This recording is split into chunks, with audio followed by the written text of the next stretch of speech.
Bismillahirrahmanirrahim. Assalamualaikum warahmatullahi wabarakatuh.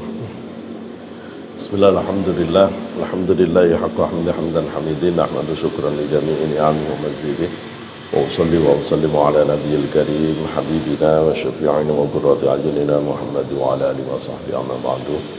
Fadilatul muhtaramin, asatidatina al-kiram, bapak, ibu-ibu rahimakumullah. Kesempatan ini kita akan bahas tentang fadilah zikir, karena banyak dari terutama ibu-ibu yang pesan untuk nanti kita bisa zikiran. Gini, nanti saya akan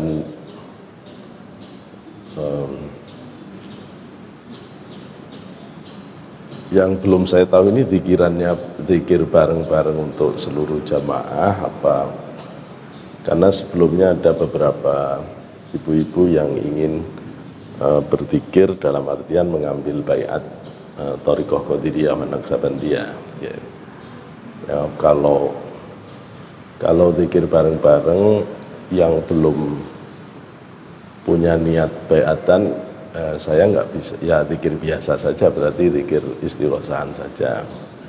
Tapi kalau sudah ada niat baiat thariqah, maka nanti berarti kita mubayaah dulu, ya, pembayatan yang ibu-ibu yang sudah, atau kalau bapak nanti ada yang berkenan ikut, ya berarti yang baiat saja. Jadi kita akan zikiran dengan mubayaah terlebih dahulu, baru setelah bai'ah Thariqah Qadiriyah wa Naqsabandiyah dari jalur Mbak Siti Kudus ke atasnya ke Mbak Romli Tamim Jombang, ke atasnya ke Mbak Khalil Jombang, ke atas lagi ke Mbak Ahmad Hasbullah Al-Maduri, kemudian ke Syekh Abdul Karim Tanara Al-Bantani, kemudian ke Syekh Ahmad Khotib Sambas dari jalur sana.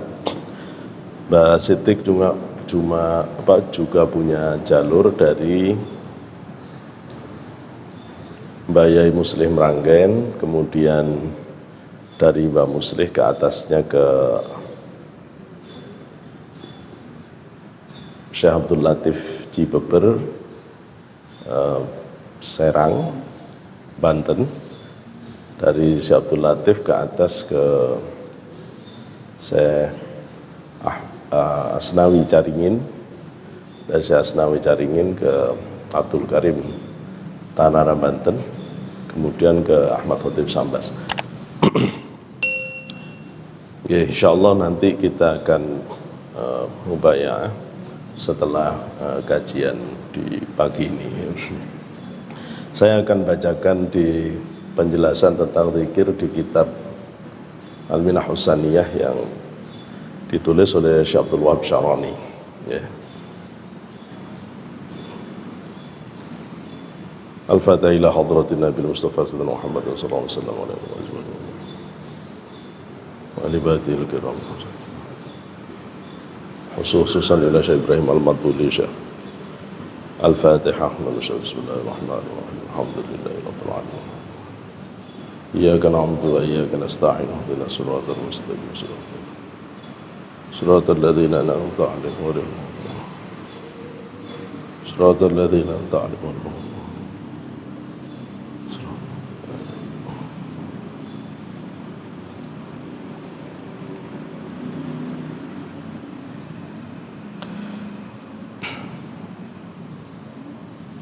Bismillahirrahmanirrahim. Wala taghfal an dzikrillah. Janganlah kamu lalai dari berzikir kepada Allah. Faqalu, para ulama ahli tasawuf ahli thariqah telah menyatakan, man nasiyallaha ta'ala faqad kafara bihi. Siapa yang ingkar kepada Allah, lupa kepada Allah, berarti dia kufur kepada Allah.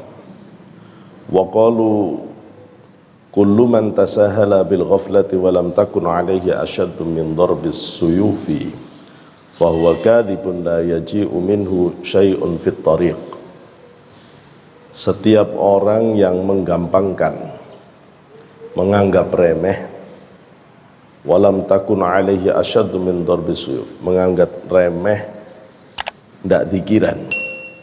Setiap orang yang lalai dari zikir kepada Allah dan menganggap perkara zikir itu remeh, walam takun alaihi asyaddu min darbis suyuf, bahkan dia anggap ketinggalan zikir itu lebih ringan daripada dibacok dengan pedang. Meninggalkan zikir itu dianggap lebih ringan dari bacokan pedang. Fahuwa kadzibun, maka orang itu adalah pembohong dalam agama ini. Kalau orang menganggap ninggal zikir itu lebih ringan daripada dibacok pedang, berarti status panjenengan di mata para auliaillah pembohong masih pembohong. La yaji'u minhu syai'un, orang kayak begitu tidak bisa diharap apanya, tidak bisa diharap apa-apanya fitorik di dalam perjalanan menuju ke Allah. Wa qalu, para ulama ahli thariqah tasawuf juga berpendapat, idza taraka al-arifu adzikra nafsan aw nafsaini qayyadallahu ta'ala lahu syaitanan. Idza taraka, ketika meninggalkan siapa al-arifu, orang yang ma'rifat. Kalau ada seorang wali yang sampai dia putus zikir, nafsan au nafsain, satu nafas saja atau dua nafas, qayyadallahu ta'ala lahu syaitanan, Allah akan ikat wali itu dengan setan.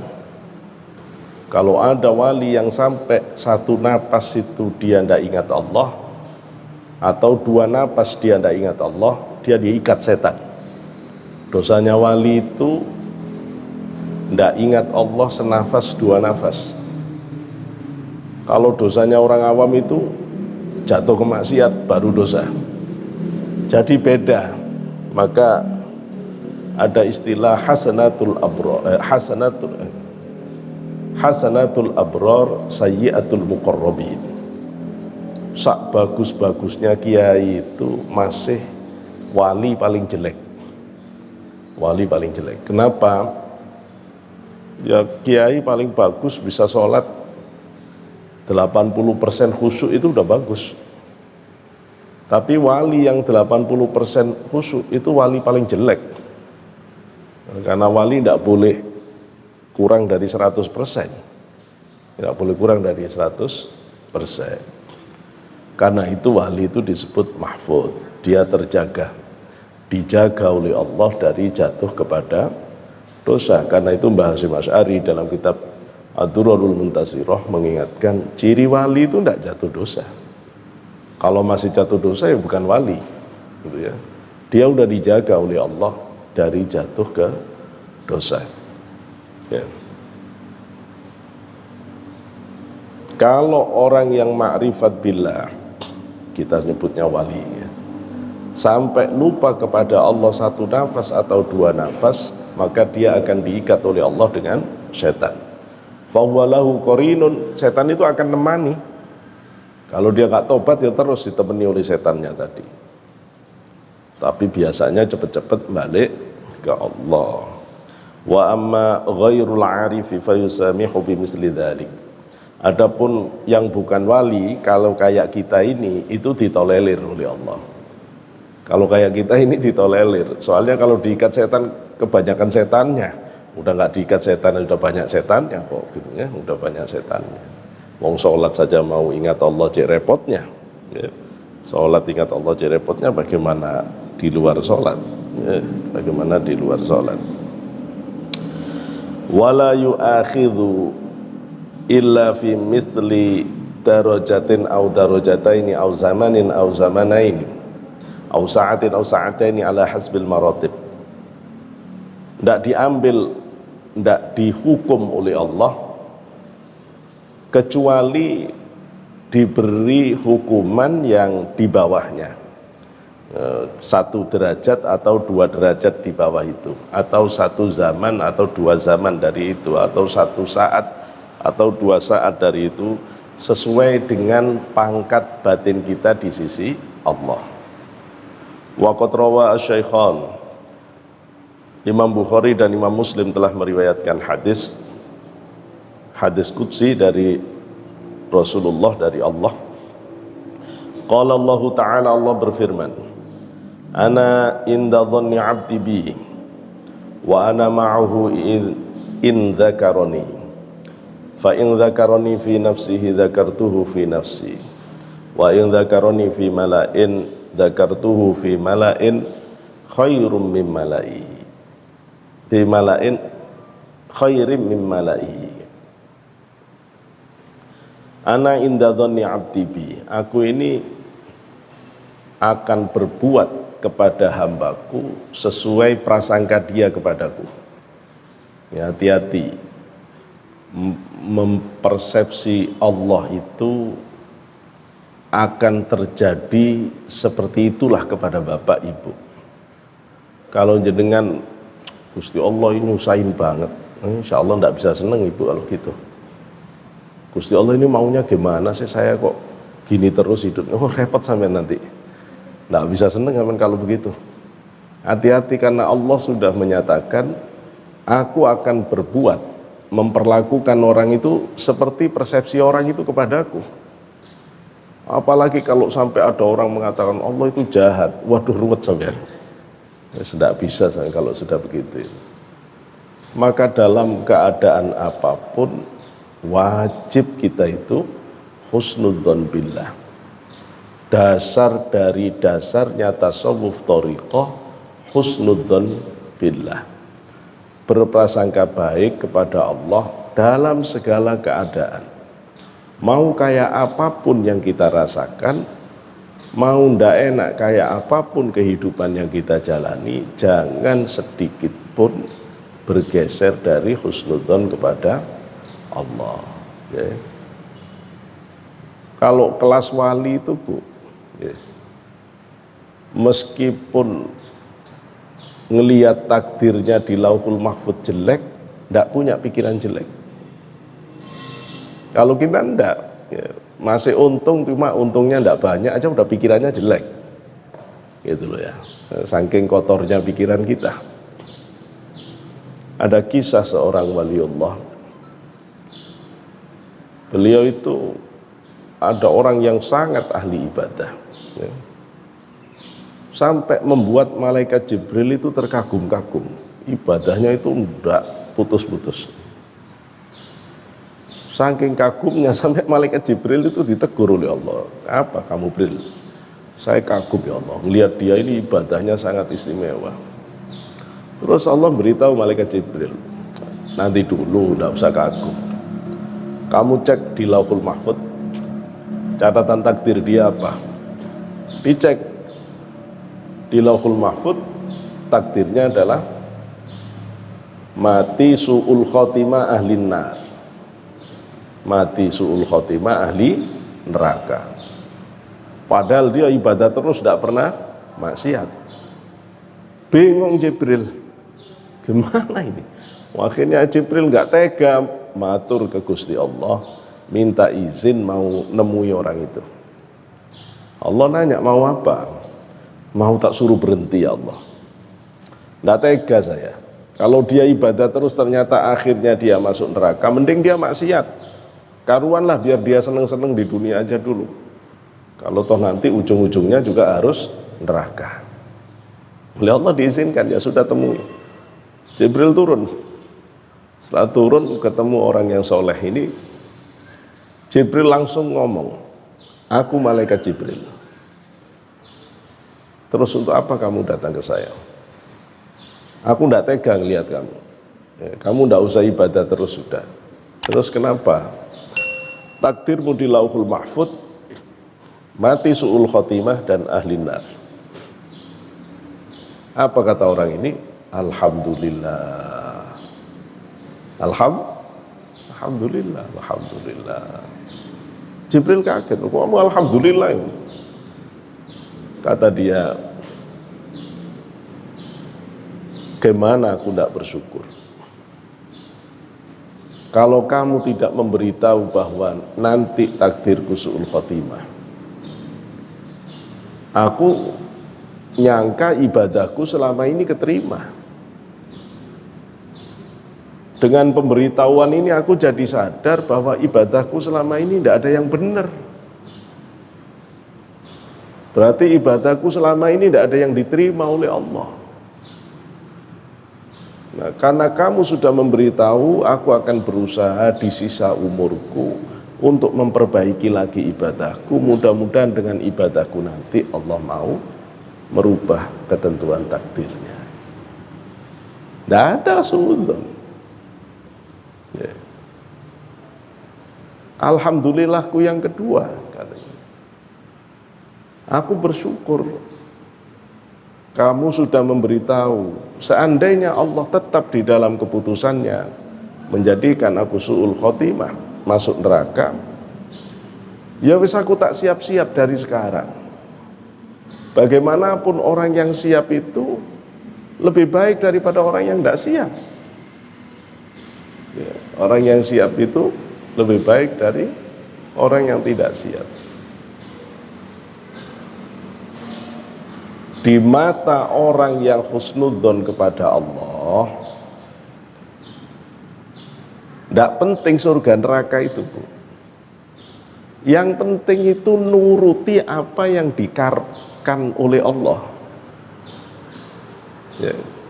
Nurut kehendak Allah itu lebih penting daripada masuk surga neraka, kalau orang itu sudah ngerti.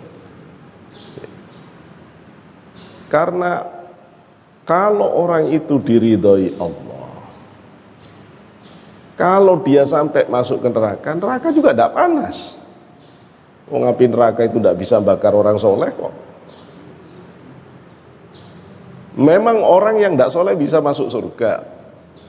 Ya gak mungkin. Memang orang yang nggak soleh, yang hatinya busuk, iri, dengki, bisa dia makan makanan surga? Nggak bisa. Makanan surga itu disentuh orang yang hatinya busuk, akan busuk.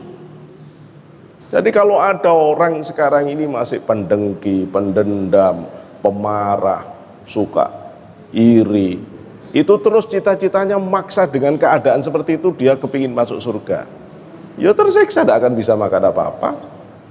Makanan surga itu disentuh orang-orang berdosa, dia akan jadi busuk dan belatungan. Pakaian surga tidak bisa dikenakan oleh orang yang berdosa. Nabi Adam, Ibu Hawa makan buah khuldi langsung badat sawatuhumah, langsung rontok pakaiannya itu, lepas, tidak bisa nempel. Jadi kita itu jadi orang baik itu bukan untuk apa-apa, ya untuk nyukupi syarat tinggal surga. Tidak bisa kita bertahan dengan sifat buruk itu. Kenapa? Ya memang tidak bisa. Dulu zamannya Syekh Abdul Qadir itu, nanti dulu cerita yang satu belum selesai ya. Nah terus malaikat Jibril balik ke hadirat Allah. Terus ditanya oleh Allah, gimana Jibril? Tambah bingung saya, ya Allah. Tadi saya ngelihat keputusanmu dia su'ul khotimah, saya bingung. Setelah saya beritahu ke orangnya malah ngomong alhamdulillah, tambah bingung saya. Allah kemudian memberitahu Jibril, sekarang cek lagi, Lauhul Mahfudnya dicek lagi. Dicek.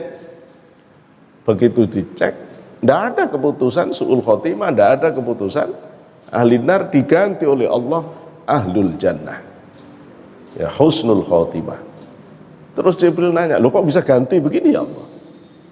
Allah beritahu, tak hapus, tak ganti karena ridhonya orang itu dalam keadaan apapun terhadap keputusanku. Jangan berani-berani tidak husnudzon kepada Allah.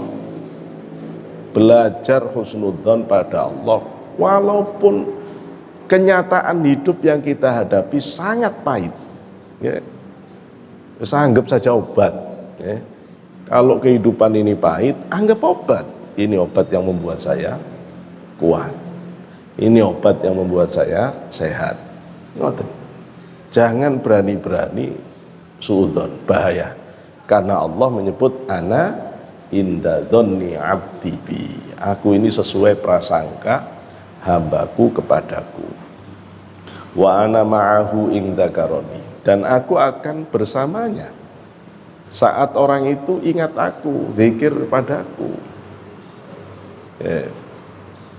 Ini loh Bu yang membuat para aulia itu mengatakan orang ahli zikir nggak usah jadi wali sudah punya karomah. Nggak usah jadi wali sudah punya karomah. Kenapa? Dipilih Allah menjadi orang yang senantiasa mengingat Allah dari sekian makhluk yang tidak dipilih. Itu keistimewaan atau enggak? Loh, keistimewaan. Loh, orang kayak kita enggak ada apa-apanya, loh kok dipilih jadi makhluk yang tempatnya mengingat Allah. Itu bukan barang murah. Itu loh ya. Loh, terus apa dampaknya? Wa ana ma'ahu in dzakaroni, kalau dia ingat aku, dia tak ingat. Loh, diingat Allah itu istimewa Pak Ibu. Nggih. Kalau ada anak ndak ingat orang tua, ruwet nggak? Wes ruwet hidupnya. Kalau ada orang tua ndak ingat anaknya, bubar ndak anak itu. Kalau ada suami ndak ingat istri, rusak ndak rumah tangga? Lu terus diingat Allah itu gampang atau repot? Nggak usah diingat Allah, diingat Presiden Pak Jokowi itu gampang atau repot? Repot Bu. Ibu punya prestasi tingkat provinsi, Jokowi nggak tahu. Nggak tahu. Kalau ibu punya prestasi tingkat nasional, mungkin kalau sudah juara olimpiade baru Pak Jokowi baru ingat. Itu pun kadang-kadang masih lupa. Sekedar untuk bisa diingat presiden saja Bapak harus prestasi internasional. Sekarang kepingin diingat Allah. Ayo. Barang murah atau barang mahal diingat Allah? Mahal banget. Caranya gampang, zikir. Cuma itu tok modalnya. Nggak bayar, nggak keluar uang, nggak keluar tenaga, modal bibir tok. Cuma itu tok. Bahkan nggak pakai bibir wis, modal hati ingat Allah, diingat itu, gitu loh ya. Diingat, Bapak diingat. Sesimpel itu. Cuma dasar manusia itu malesnya, Masya Allah. Mau diajari zikir begini itu repot. Gitu deh. Diajari zikir yang benar begini. Ya apa? Zikir dalam hati yang benar, yang nyambung sampai Rasulullah itu kayak apa?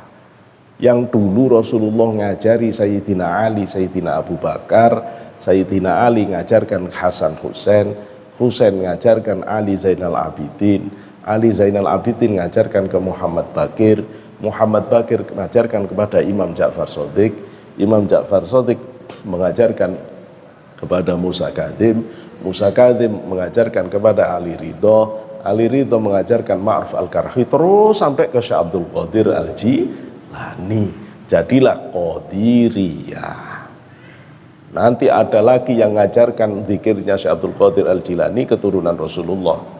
Yang lain yang tinggal di Bukhara namanya Bahauddin An-Naqsabandi, diajari oleh Syekh Abdul Qadir zikir di dalam hati, di dalam mimpi, di dalam barzakhinya.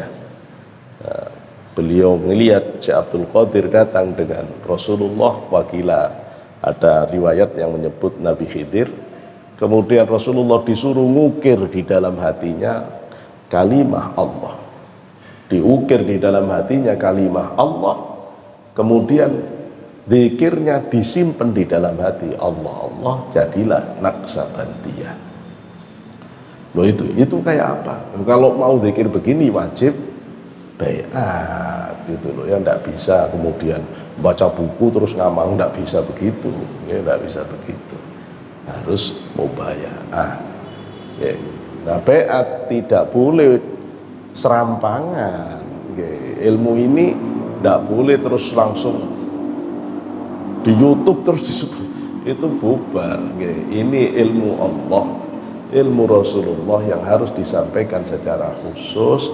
Begitu dengar harus diamalkan, bukan ilmu main-main. Karena itu para kiai, para waliullah tidak mau ilmu ini cuma didengar terus tidak diamalkan. Itu yang membuat kenapa kok harus baiat, kenapa kok harus serius itu, yaitu ya. Wa ana ma'ahu in dzakaroni, dan aku akan bersama dia, orang yang zikir, apabila dia mengingat aku. Wa in dzakaroni fi nafsihi, apabila orang itu mengingat aku di dalam dirinya, dzakartuhu fi nafsi, aku ingat dia di dalam hatiku, di dalam diriku. Kalau kita mengingat Allah dengan zikir di dalam hati, Allah, Allah, Allah, Allah.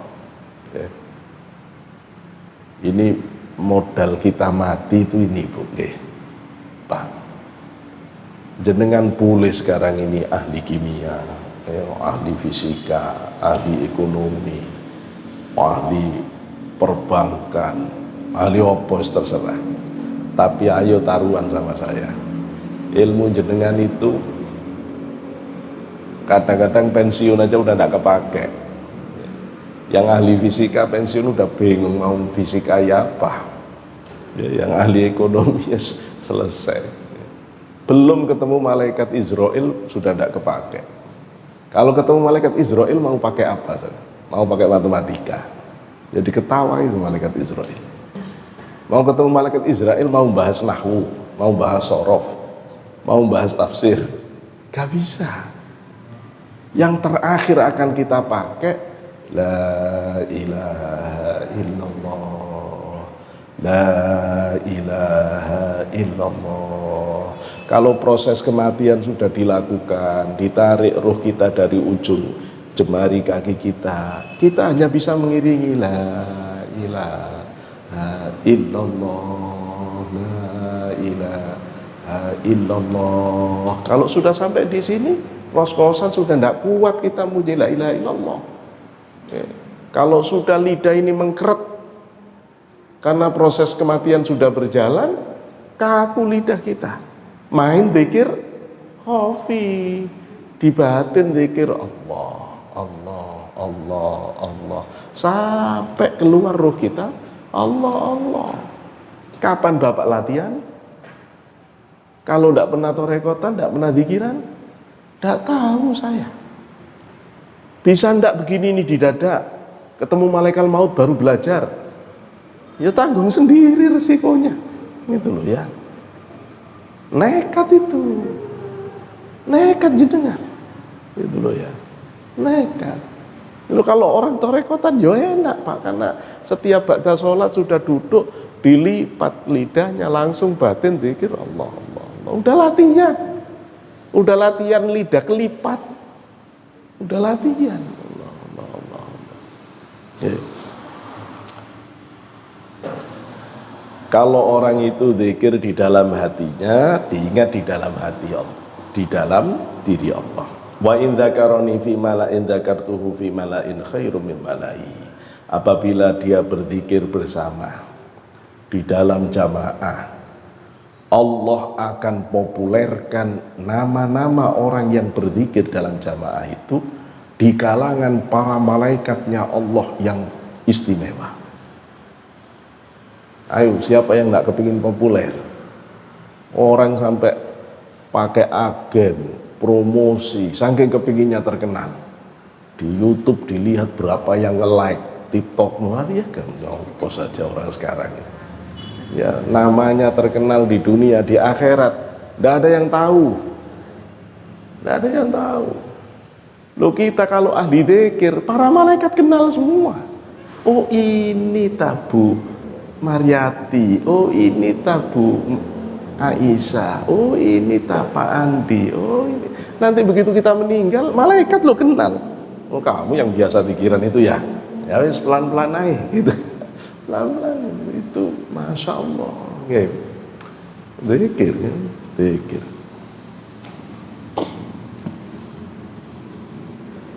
Warwa Ibnu Hibban meriwayatkan hadis, aksiru dzikrallahi ta'ala hatta yakunu majnun. Yang banyak kamu zikir la ilaha illallah, yang banyak kamu zikir Allah Allah, sampai orang nyebut kamu gendeng. Itu hadis riwayat Ibnu Hibban, diriwayatkan juga oleh Imam Suyuti dalam kitab Jami'us Shaghir. Nanti kalau bapak ibu sudah zikiran terus ada yang nyebut gendeng itu, berarti yang tidak benar siapa? Yang nyebut itu loh ya. Nanti kalau kita zikiran terus ngomong itu bid'ah dolalah, berarti yang sesat siapa? Yang ngomong, karena Rasul sudah ngasih ciri-cirinya gitu loh ya. Kamu dzikirono terus, meskipun orang luar ngomong kamu bid'ah dolalah, meskipun orang nyebut kamu gendeng, terus, karena yang benar yang dzikir, yang benar yang dzikir. Jangan terprovokasi orang yang gak ngerti. Warawa Muslim wan Nasa'i wal Bazzar. Imam Muslim, Imam Nasa'i, Al Bazzar meriwayatkan hadis, ala unabbiukum bi khairi a'malikum. Adakah kamu ingin aku beritahukan amalmu yang terbaik, wa azkaha, dan amalmu yang paling suci.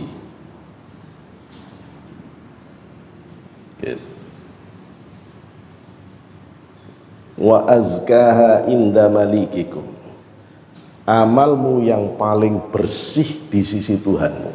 Mau ndak jenengan diberitahu Rasulullah amal yang terbaik dan paling suci di sisi Allah? Wa arfa'uha fi darajatikum, amal yang paling cepat ngangkat derajat ibu di sisi Allah, ngangkat derajat bapak di sisi Allah. Wa khairul lakum min infaqidz dzahabi wal warik, bahkan lebih baik dibanding ibu sedekahkan semua emas perak yang ibu punya. Wa khairul lakum min antalqu aduwakum fatadribu a'naqahum wa yadribu a'naqakum, bahkan lebih baik daripada kamu bertemu musuh kemudian kamu berperang, kamu tebas leher mereka dan pada akhirnya mereka menebas lehermu. Siap bagus amal ini ya. Qalu bala, para sahabat matur kepada Rasulullah, nggih Rasul, kita ingin tahu. Mau ndak kamu tak beritahu amal terbaik di sisi Allah, paling suci, yang paling cepat ngangkat derajatmu, yang paling bagus dibanding kamu sedekah emas perak, bahkan lebih baik daripada kamu bertemu musuh, kamu bunuh dia dan akhirnya kamu harus mati karena jihad itu. Mau ndak tak beritahu yang lebih baik dari itu semuanya?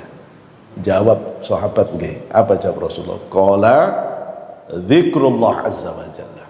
Rasul mengatakan amalan itu adalah zikrullah.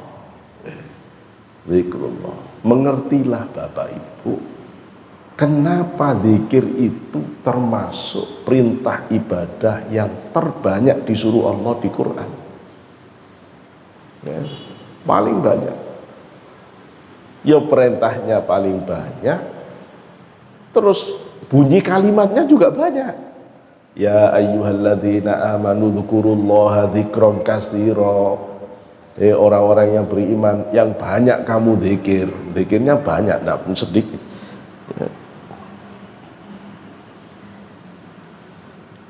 Rawahu wa rawa at-Tabrani. Imam Tabrani juga meriwayatkan hadis, laisa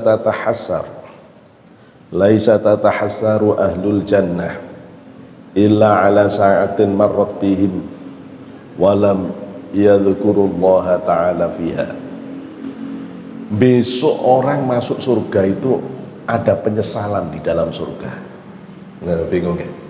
Masuk surga kok ada penyesalan? Mestinya yang menyesali yang masuk neraka.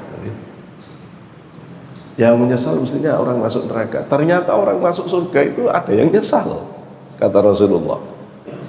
Apa penyesalannya orang masuk surga? Ya. Tidaklah ahli surga itu besok akan menyesal kecuali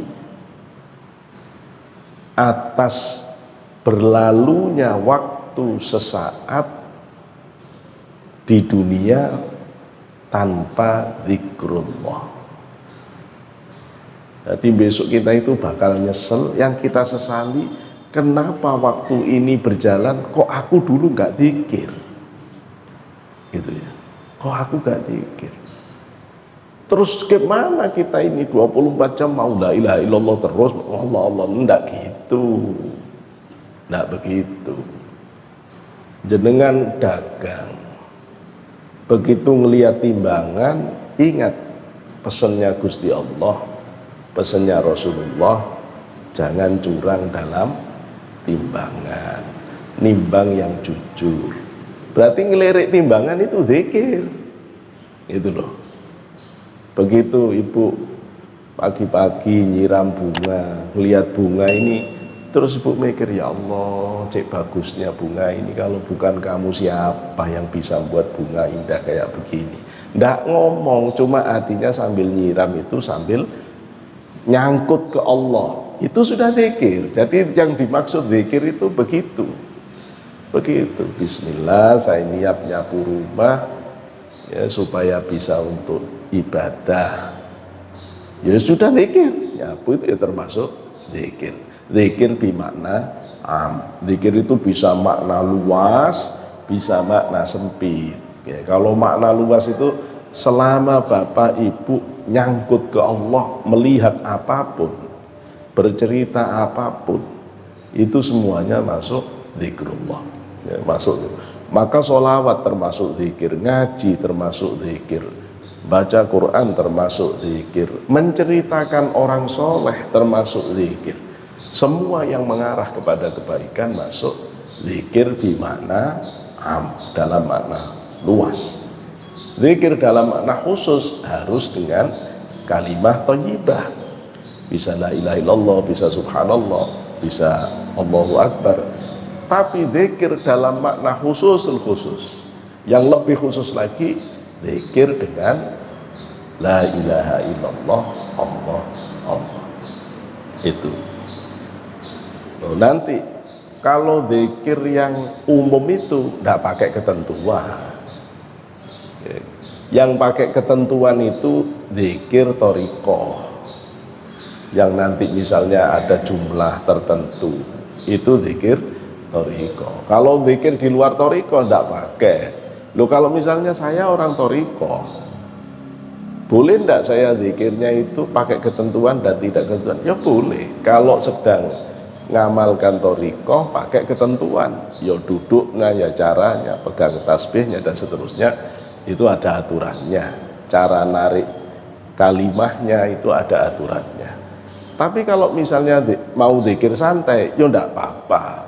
Mau zikir sambil apa ini aktivitas, ya boleh. Ya, batinnya terus ke Allah boleh. Jumlahnya mau banyak, tidak pakai dihitung, ya tidak apa-apa kalau yang zikir itu. Tapi untuk yang zikir thariqah dihitung ya, karena kita sedang melakukan penebusan ya, penebusan. Kalau menurut ulama Qadiriyah, Naqsabandiyah, hadis Rasul, asyaiton yajri ibna Adam majrad dam, setan itu mengalir di tubuh anak Adam itu melalui aliran darah. Itu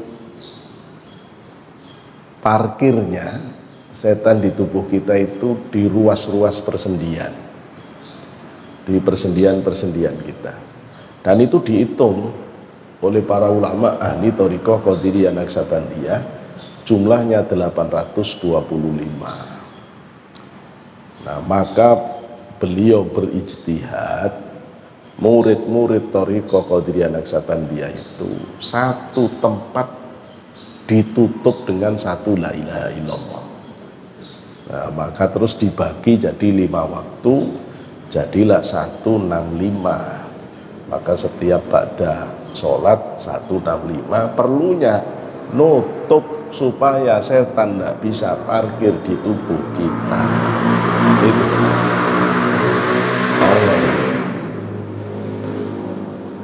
Cuma kalau orang tidak baiat, ya tidak usah ikut-ikutan. Wong bapak tidak kuliah di ITS kok tiba-tiba ikutan aturan ITS itu ya diguyu oleh orang, diketawain. Ya, wong bapak bukan jamaahnya Bani Umar kok tiba-tiba ikut seragaman Bani Umar, itu diketawain. Kamu Bani Umar sebelah mana? Nah gitu nanti, gitu loh ya. Jadi kalau bapak bukan di kelompok Thariqah itu ndak usah ikut model zikir itu. Ya, meskipun nanti begitu dijelaskan menarik banget ya, menarik tok ndak masuk ya apa gunane Pak, itu loh ya. Menarik tok itu ya, menarik itu ya ndak penting gitu ya. Memang perempuan kalau ada laki-laki tertarik terus dia berikan segalanya, ya enggak gitu loh ya. Kalau enggak sampai akad ya enggak. Kalau sudah akad baru gitu loh ya.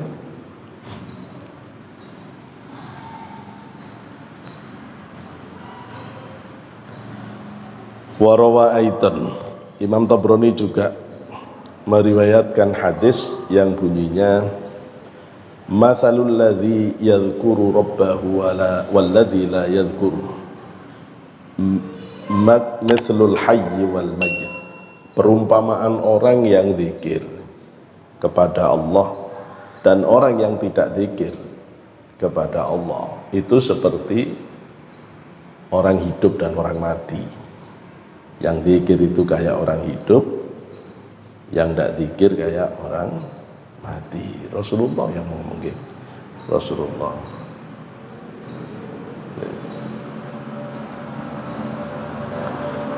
Warawa at-Tirmidzi, Imam Tirmidzi juga meriwayatkan hadis Rasulullah bersabda, "Idza marartum bi riyadil jannah farta'u." Apabila kamu melintasi taman surga, farta'u, ikutlah kamu menikmati. Bergabunglah kamu untuk menikmati. Qalu, sahabat bertanya, "Ya Rasulullah, wa ma riyadul jannah?" Rasul, wa ma riyadul jannah? Rasul, apa yang dimaksud dengan taman surga itu? Qala hilakud dzikr, lingkaran orang yang sedang berzikir. Taman surga itu ada 2. Satu permanen, yang satu tidak permanen di dunia ini. Yang permanen taman surga itu di Madinah, ma bainal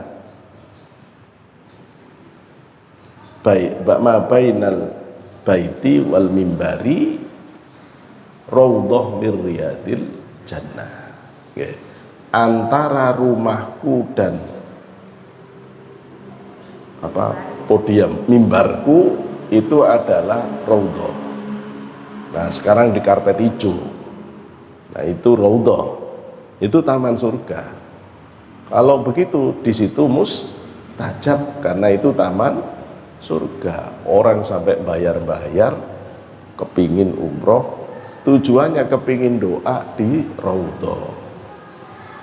Giliran ada orang zikiran nggak datang, padahal zikiran itu juga raudhah. Itu raudhah. Lah terus kalau gitu orang miskin kapan bisa ke raudhah? Kalau raudhah itu tidak dikasih yang bergerak. Raudhah bergerak itu ketika kita kumpul zikiran. Raudhah. Ini raudhah. Mudah-mudahan yuk ngaji begini nih raudhah. Ngaji begini nih raudhah, karena ini dalam man'am termasuk dalam zikrullah. Cuma kalau ada orang kumpul zikiran, itu lebih tegas lagi, itu raudhah. Warawa aidan, Imam Tirmidzi juga meriwayatkan hadis Rasulullah bersabda, man shalla as-subha fi jama'atin summa qa'ada yadhkurullaha ta'ala hatta tatlu'a asy-syamsu Summa shalla raka'ataini kanat lahu ka ajri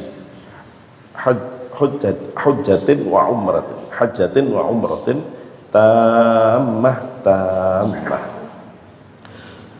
Rasulullah bersabda, barang siapa sholat subuh jamaah kemudian dia duduk zikiran sampai matahari terbit, ya, dia duduk sampai matahari terbit zikiran. Summa sholla raka'atain, kemudian begitu matahari terbit sholat 2 rakaat, sholat syuruqis syams atau sholat isyraq, li isyraqis syamsi. Pahalanya dapat pahala seperti haji umroh mabrurah sempurna. Ya.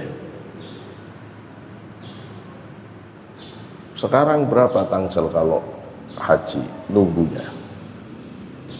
Lama nih, puluhan tahun. Sekarang berapa? 20, 30 tahun. Jawa Timur 50 tahun. 50 tahun.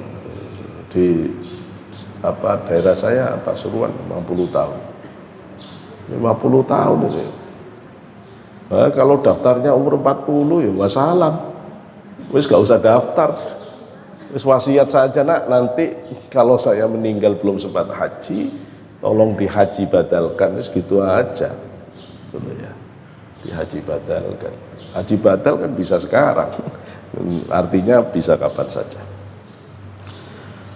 Nggak usah kecil hati, Allah udah siapkan pahala yang Bapak Ibu bisa ambil. Caranya sholat subuh, sholat jamaah, setelah itu jangan bergerak dari tempat duduknya itu, zikiran illallah, la ilaha illallah, la ilaha illallah, la ilaha illallah, terus. Nah, selesai la ilaha illallah, zikir Allah sampai kira-kira jam 6 pagi. Kalau sekarang jam 6 langsung ya ilaha illallah, doa, terus takbir sholat. Allahu sholli sunnatan li isyraqis syamsi atau li suruqis syamsi raka'ataini sunnatan lillahi ta'ala. Allahu akbar. Baca setelah Fatihah, baca Allahu nurus samawati wal ardh mathalu nurihi kamishkatin fiha misbah fi zujajah az-zujajatu ka'annaha kawkabun durriyyun yuqadu min syajaratin mubarakatin zaitunatin la syarqiyatin wa la gharbiyah yakadu zaituha yudhi'u walau lam tamsashu nar nurun 'ala nur yahdillahu li nurihi man yasha'u wa yudrikul amthal wallahu bikulli syai'in alim. Kalau tidak bisa ya baca kuliah sama kulhu, keduanya udah. Okay. Sudah selesai salam dapat haji umroh sempurna. Oh gitu. Maka kalau ibu itu sudah pensiun, bapak itu sudah pensiun, kesempatan. Kalau sudah tidak punya kegiatan, kesempatan. Doronglah anak-anak kita itu dengan ibadahnya orang tua. Wes nak, kamu sekarang yang kerja, ibu support dari belakang. Ba'da subuh zikiran sampai matahari terbit. Alim semua nanti, anak-anak cucu-cucu insya Allah jadi orang yang baik semuanya, hasil semuanya. Lu ibunya serius, bapaknya serius. Jangan kayak orang tidak punya guru, tidak punya agama yang benar, pensiun bingung. Ya ini bingung, sama kayak orang tidak punya proyek. Kita masih punya proyek dengan Allah, proyek zikir, proyek zikiran. Cuma saya nggih pesen, kalau belum baiat jangan zikir banyak-banyak. Resiko ditanggung penumpang soalnya. Itu loh ya. Saya tidak akan ngizinin jenengan kalau tidak punya lisensi baiat terus tiba-tiba mau zikir dari ba'da subuh sampai matahari terbit. Nanti dulu saya tidak berani nangani resikonya. Itu nangani resikonya. Karena panjenengan tidak ada yang menemani ruhaninya. Gitu loh ya. Banyak kasus yang zikiran tahu-tahu gendeng, gitu loh ya. Tahu-tahu akalnya berubah, gitu loh ya. Kenapa ini? Kata para ulama, ya, orang zikiran, wiridan, ya, kan dia juga buka alam gaib sebenarnya. Nah, yang terdekat dengan orang itu ya alam jin, alam setan. Dia sadar atau tidak sadar. Resikonya adalah diintervensi oleh makhluk-makhluk ini, yang kemudian pikirannya jadi ngoyo-woro. Banyak orang yang ngamalkan akhirnya kebimbing jin, kebimbing setan. Jatuhnya ilmunya jadi tidak karu-karuan. Terus tidak tambah bener, tambah nyimpang semua. Ya ini resiko. Karena itu tidak usah. Kalau orang belum baiat, Pak saya belum mantep ikut thariqah, tidak apa-apa. Lalu terus gimana? Banyak sholawat, yang banyak baca sholawat. Kalau sholawat boleh, banyak-banyak boleh. Kenapa? Karena kita semuanya umat Rasul. Ruhani yang paling dekat dengan Bapak Ibu Rasulullah. Ya Rasulullah. Yang banyak baca sholawat. Sholawat yang mana terserah. Tapi jangan punya niat duniawi. Ya. Belajar baca sholawat semata-mata tulus kepada Allah. Soalnya yang bikin salah arah batin itu baca sholawat supaya cepat kaya. Nah gini ini yang jadi ruwet, gitu loh ya. Gini jadi ruwet. Nggak usah kepingin cepat kaya, bahwa sholawat itu dengan sendirinya buka rizki. Tapi jangan kepingin kaya, gitu loh. Zikir itu ya buka rizki, tapi jangan kepingin kaya dengan zikir. Keliru, gitu loh ya. Keliru ya, itu nanti akan memudahkan semua kehidupan. Tapi tidak usah diniatin, niatnya tetap karena Allah ya, niatnya tetap karena Allah ya.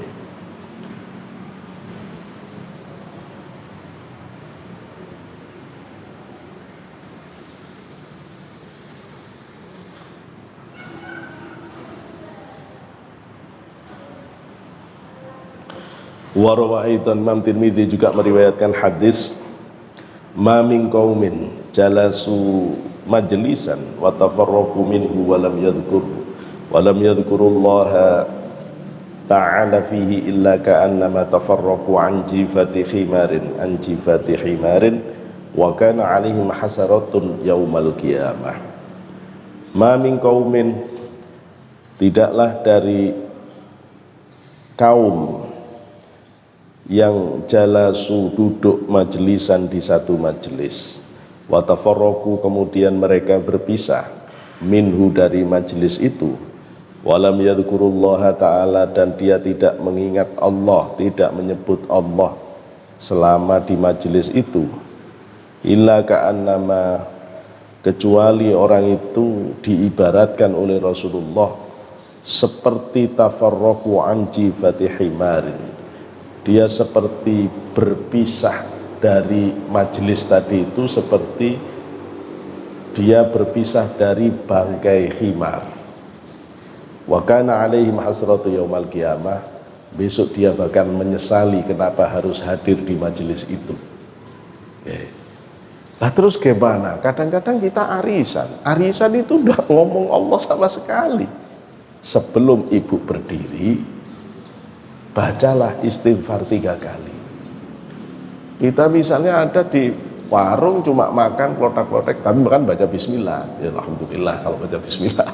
Kalau rapat atau apa itu, rapat RT, bahas itu bangunan, sebelum berdiri istighfar, astagfirullahaladzim, berdiri. Nah ini yang biasanya para ulama nutup dengan subhanakallahumma wa bihamdika asyhadu an la ilaha illa anta astaghfiruka wa atubu ilaik. Itu yang aslinya itu untuk majelis yang enggak dikiran. Kalau orang dikirannya enggak usah subhanakallahumma, mau jelas zikir kok subhanakallahumma. Itu loh ya. Makanya kiai-kiai dulu kan enggak selalu ngomong subhanakallahumma. Ya cuma orang-orang yang baru belajar agama saja, udah pengajian sih harus subhanakallahumma. Sudah ngaji. Mau dibaca hadisnya itu lebih kepada majelis yang bukan majelis zikir, bukan majelis ilmu ya. Nah, kiai-kiai sepuh kita kan dari dulu tidak pakai itu, ya, ditutup dengan alhamdulillahirobbilalamin, cukup. Sudah cukup ya. Tapi ya nggak apa-apa, ya nggak ada salahnya, ya nggak salah juga. Cuma kalau kita ngerti kan jadi tahu tempatnya. Yang harus menggunakan itu ketika kita ini tidak ada ngomong bab akhirat, dunia. Nah itu jenengan tutup sendiri ya, di hati sebelum berdiri. Subhanakallahumma wa bihamdika asyhadu an la ilaha illa anta astaghfiruka wa atubu ilaik. Kalau repot ya wis istighfar 3 kali, astagfirullah, astagfirullah, astagfirullah, berangkat. Udah aman ya, aman dari hadis ini. Warawa Ibnu Abi Syaibah meriwayatkan hadis mamin adamiyyin illa wali qalbihi baitani fi ahadihima al-malaku wa fil akhari asy-syaitan. Tidaklah dari anak Adam kecuali di dalam hatinya ada 2 kamar. Yang satu ditempati oleh malaikat, kamar yang lain ditempati oleh setan. Fa idza dzakarallaha ta'ala khanasa. Apabila orang itu berzikir kepada Allah, maka setannya bersembunyi. Wa idza lam yadhkurillaha ta'ala wada'a asyaitanu manqarahu fi qalbihi. Apabila orang itu lalai gak zikir kepada Allah, gak ingat Allah, setannya meletakkan moncongnya di hatinya. Wa waswasalahu, dan setan memberi pikiran-pikiran jelek, ide-ide buruk, mewaswasi orang itu. Itu pingin menang apa pingin kalah sama setan? Kalau pingin menang, senjatanya zikir, ya, senjatanya zikir. Warawa Ibnu Hibban juga meriwayatkan hadis, saya alamu ahlal jam'i min ahlil kiram. Qila wa man ahlil kiram? Qala ahlu majalisid dzikri. Rasulullah menyatakan, kamu bakal tahu mana rombongan orang ahli kumpul-kumpul dan mana rombongan orang mulia. Kamu bakal ngerti mana orang organisatoris dan mana orang yang dimuliakan Allah, mana majelis kumpul-kumpul, mana majelis yang dimuliakan Allah. Terus ditanya oleh sahabat, siapa ahli yang dimuliakan Allah? Ahlu majalisid dzikir, itu ahli majelis zikir.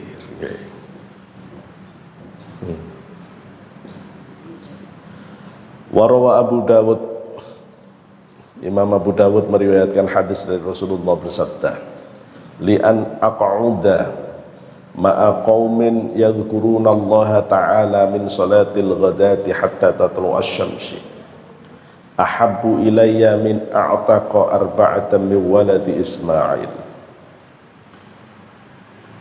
Sungguh aku duduk bersama orang yang berzikir kepada Allah dari subuh sampai matahari terbit, lebih aku sukai daripada aku membebaskan 4 budak keturunan Ismail. Begitu. Nah, daripada bebasin budak tidak punya uang, budaknya juga nggak ada, budaknya nggak ada. Terus zikiran, ya, zikiran. Ya, makanya saya ini di rumah majelisnya ya majelis zikir wa ta'lim. Yang saya bangun di samping rumah ya majelis zikir. Dan memang saya siapkan untuk pikiran. Saya tidak punya selera untuk ngejar pangkat-pangkat duniawi, udah sampai sekarang, sampai pangkat pegawai negerinya belum keurus, sudah tidak tahu berapa tahun dimarahi orang-orang. Ya, orang hidup ini harus milih, Ibu, ya, Pak. Kita ini milih, ya, milih. Hidup kita nggak lama. Salah pilih ruwet kita di akhirat. Salah pilih ruwet kita di akhirat. Yang sudah jelas digaransi oleh hadis Quran. Yang sudah jelas digaransi oleh hadis Quran. Ya udah kita zikiran. Ada orang bertanya, mana sih lebih tinggi, majelis zikir, majelis Quran, atau majelis hadis? Ya bagusan Quran. Dijawab oleh orang ahli zikir. Mbok kira la ilaha illallah bukan Quran. La ilaha illallah itu kalimat Quran. Kamu kira mengulang la ilaha illallah, la ilaha illallah itu bukan perintah Quran. Lah tadi yang nyuruh berzikir sebanyak-banyaknya siapa kalau bukan Quran? Yang nyuruh zikir bukrata wa asila siapa kalau bukan Quran? Justru orang zikir la ilaha illallah sedang membaca Quran dan sedang mengamalkan Quran. Karena itu Abu Yatim Yati Pandeglang dulu kalau ngajari zikir, dia pesen la ilaha illallah itu dibaca mujawwad.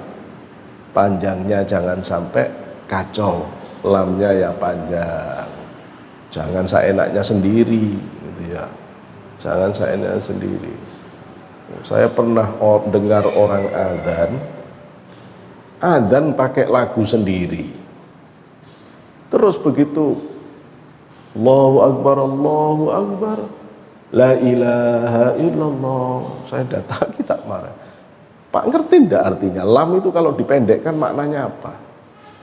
Kalau ngomong la ilaha illallah itu artinya tidak ada Tuhan selain Allah. Tapi kalau artinya la ilaha, benar-benar tidak, benar-benar ada Tuhan selain Allah. Bahaya itu, bisa musyrik sampean. Gitu loh ya. Bisa musyrik gitu loh ya. Ini persoalan panjang pendek itu. Kalau la itu nafi, nahi ya. Tapi kalau la itu bisa taukid, bisa malah menguatkan itu. Jadi kemudian nah, maka Abuya minta supaya la ilaha illallah, la ilaha illallah, la ilaha illallah, la ilaha illallah, begitu. Jadi lamnya tetap panjang, lamnya tetap panjang. Cuma kalau misalnya ada orang yang zikir itu sudah sampai istighraq, sampai istighraq. Biasanya orang istighraq itu kalau zikir sudah ribuan, itu batin udah bergejolak. Itu biasanya lidah udah enggak ngejar, ngikuti cepetnya batin. Itu nanti bisa zikirnya cepet banget. Ada kiai yang zikir seperti ini. Dulu Romo Yai Asrar Ibnu Usman Syaki kalau sudah zikiran dari jam 9 malam kita zikiran. Tapi kalau sudah di jam 2, wah itu sudah Allah, udah begitu. Udah ikut saja sudah itu tuh karena batin udah tek itu udah cepetnya nggak karuan itu. Allah udah begitu. Nah yang begini jangan. Ini beda hukum lagi, ini beda hukum. Ini sudah main dengan getar hati. Itu memang kalau sudah bisa hatinya bergetar, hatinya yang bimbing lisan, itu sudah kelas tinggi ya. Nah kita ini hati kita sih lalai, karena itu hati dituntun lisan. Ya, hati dituntun lisan, la ilaha illallah, la ilaha illallah. Sik diajari zikir hatinya ini ya. Sampai kapan zikir lisan ini sebenarnya? Sampai hati bisa zikir. Kalau hati bisa zikir, sebenarnya itu bapak ibu sudah waktunya zikir hati. Yang zikir Allah di dalam hati. Tapi kalau orang masih la ilaha illallah, la ilaha illallah, la ilaha illallah, udah jam berapa ini? Belum selesai. Wah kalau gini berarti yang mulutnya yang dikiran, hatinya belum dikiran itu. Hatinya belum dikiran. Nah yang begini ini masih harus zikir la ilaha illallah yang banyak. Oke. Baik, saya harus mengakhiri sampai di jam ini. Saya persilahkan teman-teman yang akan berbaiat untuk tinggal di masjid ini. Kemudian yang tidak berbaiat ngapunten sanget karena memang mubayaah itu khusus untuk yang berniat baiat. Yang tidak berniat baiat monggo dipersilahkan. Ini saya tidak punya ruangan yang tertutup soalnya, tidak usah ikut baiat, tidak usah mendengarkan, karena kalau jenengan mendengarkan kena kewajiban, kena kewajiban. Saya kira ini yang bisa dijelaskan. Tapi kalau zikiran biasa tidak apa-apa. Kalau zikiran biasa jenengan boleh, tidak usah baiat. Kalau saya zikiran ba'da sholat misalnya saya 100, 200, ya tidak apa-apa, tidak harus baiat, tidak usah, tidak apa-apa. Bukan berarti terus kalau tidak baiat tidak boleh zikiran. Ya boleh, kok tidak boleh bagaimana? Ya boleh, monggo saja yang ini. Cuma kalau ditanya bedanya zikiran baiat dengan tidak baiat apa? Yang baiat itu di backup oleh para wali di jalur thariqah itu ruhaninya. Jadi pas jenengan zikir pasti jenengan manggil para aulia itu dengan doanya diminta menemani, sehingga ketika zikir la ilaha illallah kalau bisa dilihat batin jenengan tidak sendiri itu. Ruh jenengan sambung sampai ke para wali, sampai ke Syekh Abdul Qadir. Itu yang membuat saya berani menggaransi mau zikir sampai 10.000 silahkan. Tidak akan ada jin yang berani dekat, tidak akan ada setan yang berani ganggu. Kenapa? Di belakang jenengan itu top gitu loh ya, sudah aman.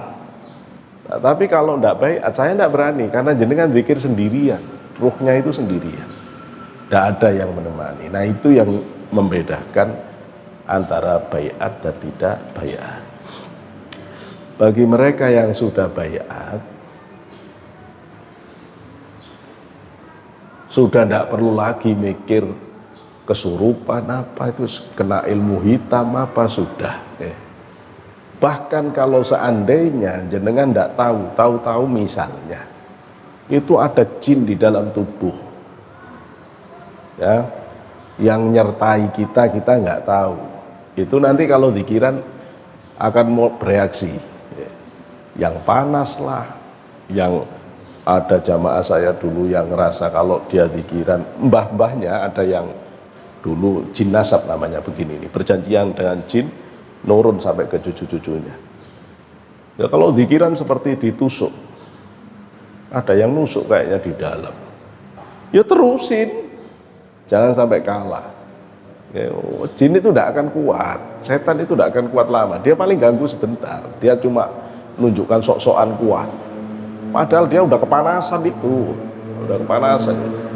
Ya bubar nanti, bubar. Nanti rontok sendiri. Ilmu-ilmu yang tidak diridhoi Allah itu akan rontok sendiri. Kalau orang sudah zikiran, lepas sendiri. Ilmu yang tidak benar akan lepas sendiri. Udah usah minta diruqyah-ruqyah, udah zikir aja terus. Udah nanti bersih-bersih sendiri, bagus-bagus sendiri. Saya kira ini pengantarnya, monggo disiapkan di baris lurus yang badai siap baiat. Saya harus di bawah kalau baiatan. Sementara kita cukupkan sampai di sini. Wa akhiran billahi taufiq wal hidayah. Assalamualaikum warahmatullahi wabarakatuh.